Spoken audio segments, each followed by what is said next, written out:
And the Outcasts are back with a big gig this summer. We're going to find out about it in just a second because we're joined by the one and only Greg Cowan. Tell me about that song. That was a big release in America recently. That was our last single. Yeah. Which we've done our career in reverse of anybody else. We decided until we were almost 60 or 60 now to have our first American release. Right.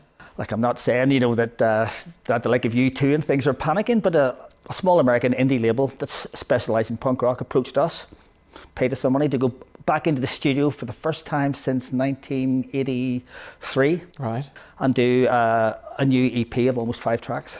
Wow. So have you guys always had fans in America then? Well, we were of a generation, remember, pre-internet. Yeah. So like our first time round, which basically went from 78, sort of 77 till about 80, 85, we played a bit in Europe, we played quite a lot in Europe, but we never got to go to America. So, you didn't know. Mm-hmm. The beauty of when we came back the second time is that it was the most bizarre experience to find that you could actually have fans around the world and you could tour around the world, which we had, well, up until the coronavirus. Yeah. I mean, that became our main thing, is just going to as many foreign countries as possible. And you're massive in places like Japan, aren't you?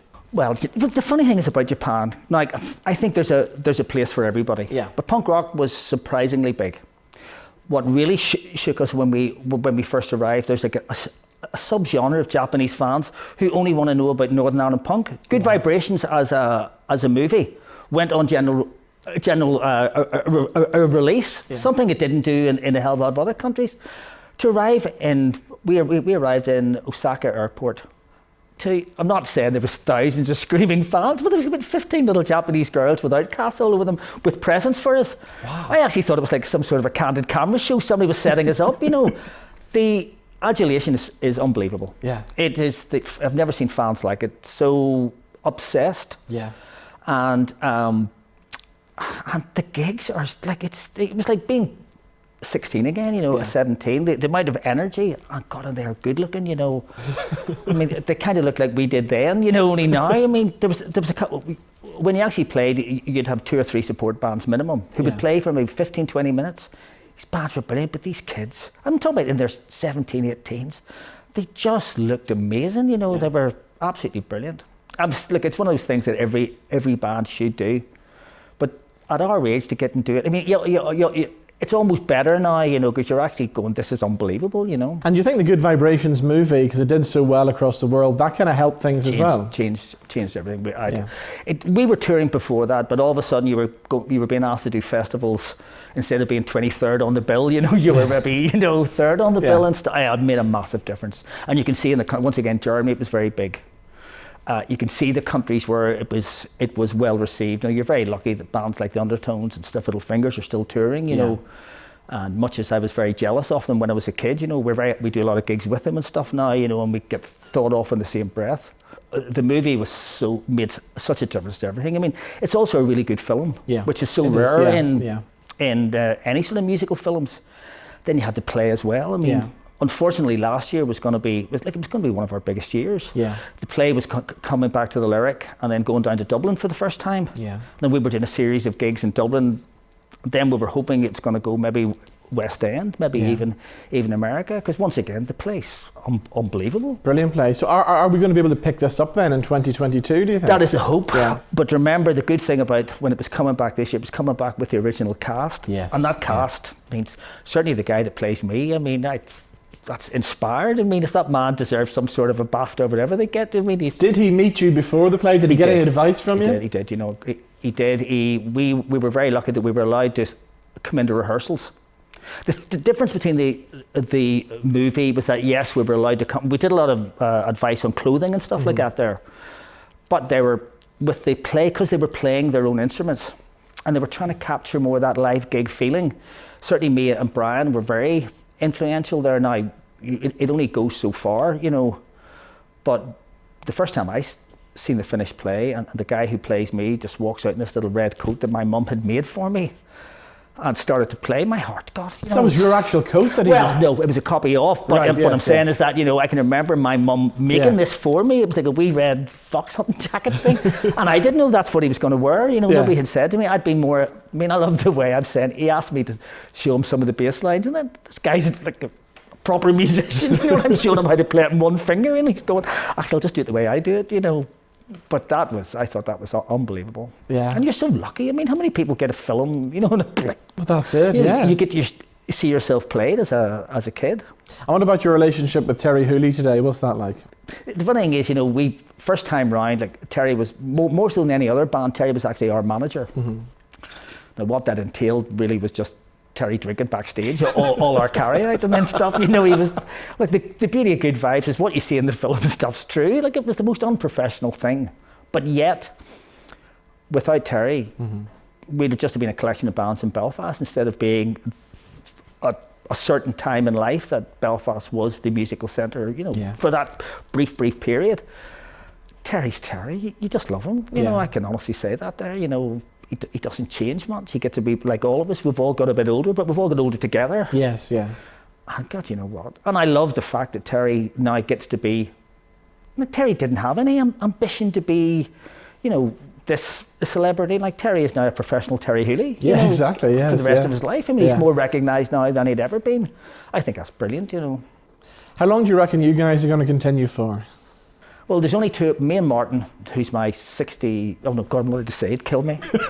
My older brother, but who unfortunately looks like my son now. I mean, Martin really is a fitness freak. Yeah. I mean, we had our first rehearsal last week.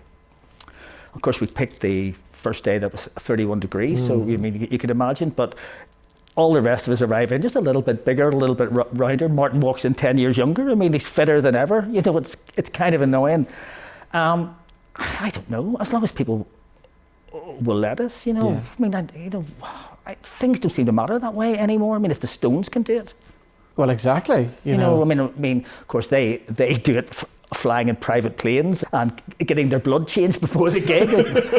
we travel EasyJet, you know, and Ryanair, but as long as it's fun, you know, that's it. I can honestly say that there. I can't imagine. I mean, I have missed it so much. I never thought I'd miss it the way I have. You know, there's nothing else like it. Well, we've had a year without live music. We've had 18 months since our last 18 months, yeah. We've all missed getting out to seeing live gigs as well. You guys are coming back at Ward Park in Bangor, Punk in the Park, 22nd of August. It's a Sunday afternoon. It's a free concert. Wow. Obviously not dust, like, I mean, I like to think I'm getting a few quid. I mean, can you check that out? I mean, it's, have some things, yeah, it's going to be a free day. It's really good in the fact that ourselves, you know, and without putting ourselves down, we're like all the northern bands, we're a pop punky band, you know what I mean? We can appeal to, you know, a large audience. We've got a little Bangor band on with us too, Wasted Talent, that is ideal for that type of day. It's not like a hardcore punk gig. I like to think people who are just doing nothing that Sunday afternoon will come, you know, and they're the ideal band on before us, you know, so it's not sitting anything, because punk can be intimidating, let's be honest. Yeah. I would like to see there's going to be a few babies there, you know, and a few mothers, a few bottles of Chardonnay. So Ward Park, 22nd of August. This is part of the Open House Festival, I believe, as well. Yes. That we should all, I mean, they are a marvellous group of people. Yeah. Great stuff. Okay, looking ahead to 2022, you mentioned some touring and stuff there. You'll be back out across the world? These are the tours that will be put back. We start off immediately. We're going to do the Black Box at Christmas. Okay. We always do a Christmas show. Yeah. And this year, it is going to be a Good Vibration show. We're going to have Protex in it, and we're going to have Brian from Rudy going to be doing Rudy songs. Terry will be DJing. You know, we're going to make it. You know, I played Big Time on the radio yesterday, and it still sounds absolutely amazing. It's all my life, that song's broke my heart. And especially when you put the headphones on and listen through the headphones in the studio. It's amazing. Classic. It really is. And Rudy is one of the great. They never reformed. They didn't come back. And you know what? They don't know what they're missing. You know. Yeah. But Brian from Rudy is going to do the hits of Rudy with me and Pete from the Outcasts backing him. And then we go to France. The gigs, it was going to be our last gigs were in France, so we go to France hopefully in January. We're hoping with double vaccinations and things, and then Switzerland, and then it just starts again. We're doing a few Irish dates with Therapy. Oh wow, that'd be good, yeah. Which I'm really looking forward to. We're going to do Dublin and Belfast with them, you know, where they've asked us to be their special guests. It's funny to be like the you know, where they're not even young anymore, but you know, like, I think it's a brilliant lineup. I really do. You know, I'm really looking forward to that there, and then we'll just see what happens.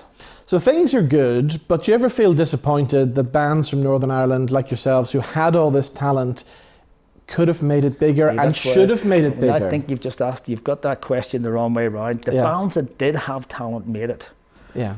I'm not saying Martin, my brother, could write brilliant songs. We were the original punk band that started. We were on stage before we could play our instruments. You know, I'm very proud of what we are now. You know, I like to think now, second time round, we can do justice to the songs that Martin wrote. First time round, we were hard to listen to. And I watched then the people that really did have talent get there. I mean, it's funny now, you know, it's taken us this long to become what we are, you know. The other guys that are in the band, I mean, we're unfortunately, Getty and Colin died, you know. I mean, the replacements of them now, like, are really professional musicians, you know. Yeah. I still think talent comes. I mean, Stiff Little Fingers are a bigger live act now than they've ever been, you know. The Undertones are, you know. Even the like of ourselves can go to anywhere. You know, what more do you want? You know, we can go to most major cities and pull a crowd. Yeah. You know, something I never imagined when we stopped playing, you know, in the 80s. You know, wait until 2022. You know. Well, we heard one of the tracks there. Is there more new material on the way? Gotta hope not. I don't think I could learn anymore. Do you know what? We don't know. Look, the type, you know, can I be honest? If I go and see an artist now, certainly from our era, as soon as they say this is off the new album, well, I'm either going to the toilet or the bar, you know. I think you can get away with a couple. I know Martin is still writing stuff. Yeah. What I was very surprised when he actually came up with new material, how strong it was, and the single that you've heard could have been from that period. Yeah. Except now it's in tune and we're actually playing it. Whether you can do that again, I just don't know, but who knows? Okay. Great stuff. Well, Greg, as always, it's good to see you. And you, Ron. Thanks very much. And we look forward to Bangor, 22nd of August. 22nd of August. Punk in the Park, we'll all be there. Yeah, for all the family.